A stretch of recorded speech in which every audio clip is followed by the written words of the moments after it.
All right, so I'm doing this video. I want to share 8 things that can help you as a producer, that can help your career get to that next level. So the first thing I wrote down was actually finish your beats. That's one thing that I see a lot of producers don't do, even including me, especially at the beginning of my career. I would make like 10 beats, and then I just, at the end of Friday or Saturday, I look and I have 20 of them that's incomplete. They'll just be loops or melodies. So if you start something, make sure you finish it. If you start a track, if you gotta get up to get something to eat or go take a shower or something, make sure you stay on code and you come back and you finish it. Because you don't wanna be the type of person that has a whole folder of just incomplete beats, because one of those beats could actually be the placement of a lifetime, but you didn't finish it. It could have been the idea that everybody loved, but you didn't finish it. So complete your tracks. So the second thing is, don't race against the clock. Now, a lot of beat makers and producers, one thing I see it on Instagram and YouTube a lot, is they pride themselves on, oh, I can make a beat in 5 minutes, I can make a beat in 10 minutes. And a lot of the beats, they're mediocre because a lot of people actually time themselves just so they can say, I made a beat in 5 minutes. And a lot of people actually go by this mold in their model, and they wonder why they don't really get placements like that. And it's because the beats are mediocre because you're making beats and you're being creative based off of time. Don't be creative based off of time. Don't rush against the clock. When you're time doesn't exist when you're creating. That's why I don't believe in actually going to the studios. I'm here in my kitchen right now. I do all of my tracks at my crib, or sometimes I sit on a rooftop with my laptop, but I don't like to go to studios because studios are, unless you own it, it's based off of time. So if you know that you have a session at 8 o'clock and it ends at 12, no matter if you're an artist or producer, you're going to rush whatever you gotta do. So when you're being creative, do not go against the clock. Do not set a timer for it. Just be creative. Some things will take a day. Some things will take an hour. Some things will take 30 minutes. But be creative and don't think about time. So the third thing is create different types of tracks. That is very important because a lot of people get stuck in one genre and they get stuck in one sound. Experiment, try different things.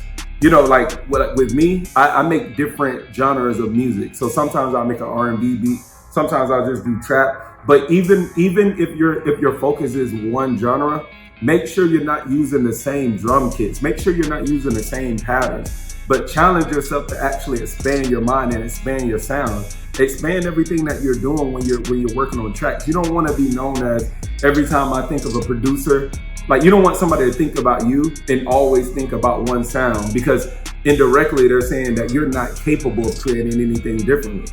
So you don't want to do that. Don't limit yourself. Try different things, experiment different things, like mesh different genres together, but definitely try different things because it'll help you grow as a producer. So my fourth tip would be to try different VSTs. A lot of producers stick to the same VSTs, Atmosphere or Nexus or something like that.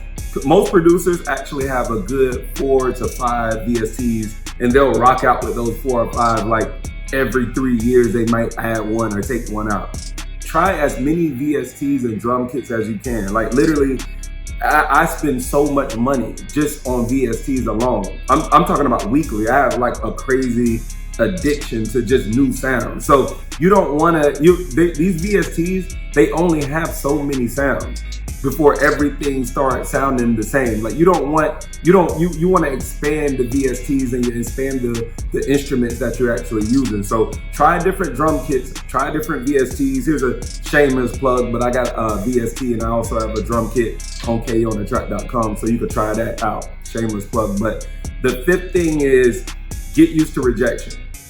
Everybody's not gonna like your tracks. You cannot please everybody. And this shit is like, if you really want to be a successful producer, you have to have tough skin, because every artist is not gonna rock with your beats. So get used to rejection and get tough skin, because your feedback is never always gonna be what you want. Like most of the tracks that I produced, it was the tracks that I didn't think that they wanted. You get what I'm saying? Like when I was producing for Nicki Minaj and certain people, when I knew I was gonna get in a session with them, I just started making different type of tracks. And I have like the go-to tracks that I play for them. And I'm like, damn, I know they're gonna love these. And then they rejected them all. They was like, I don't like it, go to the next one. I go to beat 2. I don't like it, go to the next one. It would take the 5th or 6th track that I didn't even think that certain artists would love, and they were like, this is the one, this is my new single. So get used to rejection, because you can't please everybody, and that's with anything that you do in life. All right, so the 6th thing would be organize your life. Learn to say no. That's a hard one with people. Most people don't have a daily routine. Most people don't have a daily schedule. But in order to become a successful producer, or just actually successful at anything that you want to do in life, you have to actually learn how to delegate your time. So you need to come up with a morning routine, or at least a time every day that you make beats, that you start making tracks on. Like a lot of times, like I find it better that at nighttime, starting around 9 or 10, that's when I just go until I just fall asleep. That's my best times. But some people, I know some producers, they like to start early in the morning. But you want to schedule your whole day and schedule a time. You don't want to just live life floating and sometimes I feel like making beats or something. No, you want to have a full schedule. When I wake up, I work out, I meditate, I pray. Then I'm more of a businessman in the daytime, so I have all these different schedules with different people that work for me and my attorneys and different people. But around 9 or 10 o'clock, usually around 10, it's creative. I take the business hat off and put the creative hat on. So schedule time to make beats. And the second thing with that is learn to say no. Most of the time, people don't get to where they want to get to in life because they say yes to everything.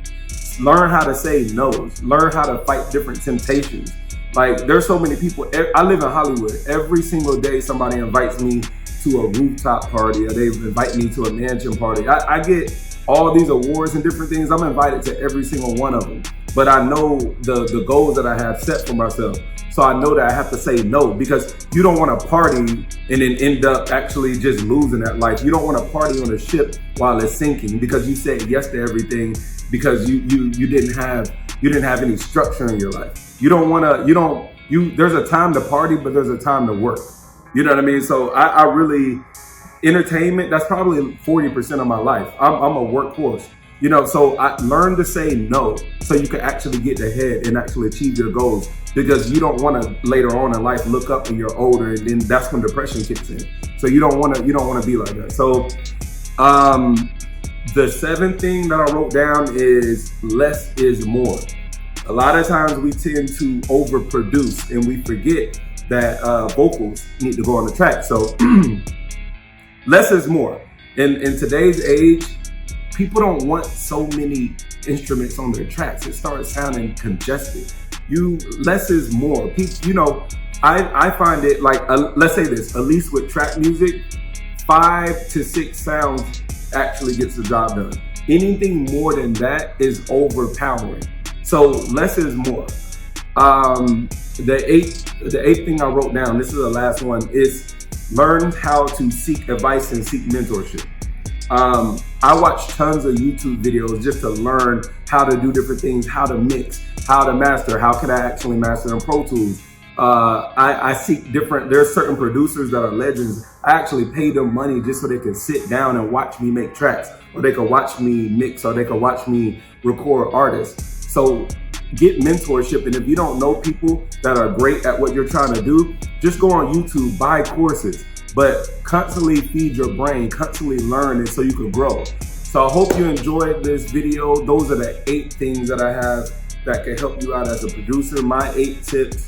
I hope you like these videos. I'm gonna start doing more long form videos, so click the link below and check out different things that I have on my website that can help you out as a producer. I have the plug list, I have the drum kits, I have the VSTs, I have the grade your beats. I have different things, different tools that can really help you out. So, and also watch the other videos that I post. So like and subscribe, and I'll see you next time.